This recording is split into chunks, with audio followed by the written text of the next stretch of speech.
پہلی وحی کا نزول۔ حضرت محمد صلی اللہ علیہ وآلہ وسلم کی عمر 40 برس ہو چکی تھی۔ آپ صلی اللہ علیہ وآلہ وسلم کو غار حرا میں تنہائی اور عبادت پسند آنے لگی۔ آپ صلی اللہ علیہ وآلہ وسلم وہاں اللہ کی یاد اور غور و فکر میں مصروف رہتے۔ ایک رات رمضان المبارک میں اچانک فرشتہ حضرت جبرائیل علیہ السلام ظاہر ہوئے۔ جبرائیل علیہ السلام نے کہا، اقرا، پڑھیے۔ آپ صلی اللہ علیہ وآلہ وسلم نے فرمایا، میں پڑھنے والا نہیں۔ فرشتے نے 3 مرتبہ کہا اور پھر پہلی آیات نازل ہوئی۔ یہ سورۃ العلق کی ابتدائی آیات تھیں۔ اقرا بسم ربک الذی خلق۔ یہ پہلی وحی تھی جو انسانیت کے لیے ایک نئے دور کا آغاز بنی۔ اس وقت آپ صلی اللہ علیہ وآلہ وسلم پر خوف اور ہیبت کی کیفیت طاری ہوئی۔ دل تیزی سے دھڑکنے لگا، جسم پر کپکپی طاری ہو گئی۔ اچانک ایک عظیم ذمہ داری کا احساس ہوا۔ آپ صلی اللہ علیہ وآلہ وسلم جلدی سے غار سے نکلے، سیدھے گھر کی طرف روانہ ہوئے۔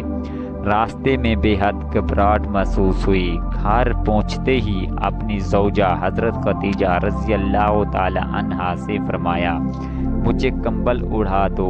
آپ صلی اللہ علیہ وآلہ وسلم بار بار فرما رہے تھے، مجھے اپنے لیے ڈر لگتا ہے۔ حضرت خدیجہ رضی اللہ تعالی عنہا نے تسلی دی، فرمایا، اللہ آپ کو ضائع نہیں کرے گا۔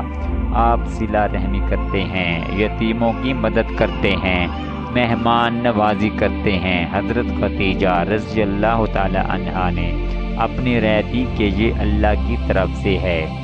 وہ آپ صلی اللہ علیہ وآلہ وسلم کو اپنے چچا زاد ورقہ بن نوفل کے پاس لے گئیں۔ ورقہ ایک اہل علم شخص تھے، انجیل تورات جانتے تھے۔ ورقہ نے ساری کیفیت سنی۔ انہوں نے کہا، یہ وہی فرشتہ ہے جو موسیٰ علیہ السلام پر نازل ہوا تھا۔ کاش میں اس وقت زندہ رہوں جب آپ صلی اللہ علیہ وآلہ وسلم کو اپنی قوم کی مخالفت کا سامنا ہوگا۔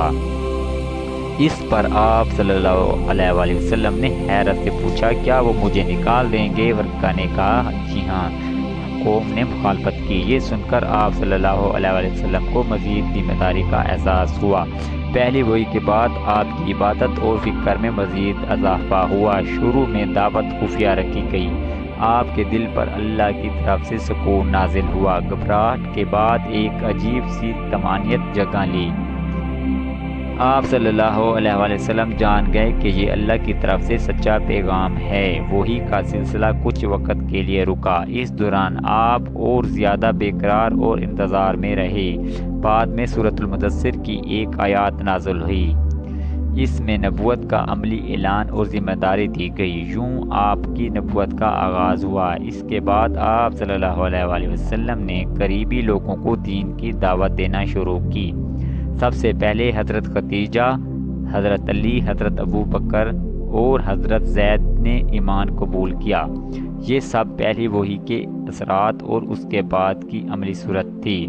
آپ کے دل کی کیفیت اللہ کی رحمت سے اطمینان میں بدل گئی۔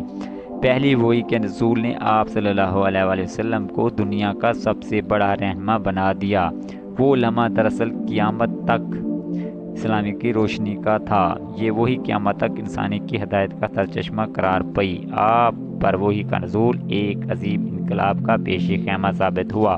دنیا میں ظلم و جہالت کے اندھیروں میں نور پھیلنے لگا۔ یوں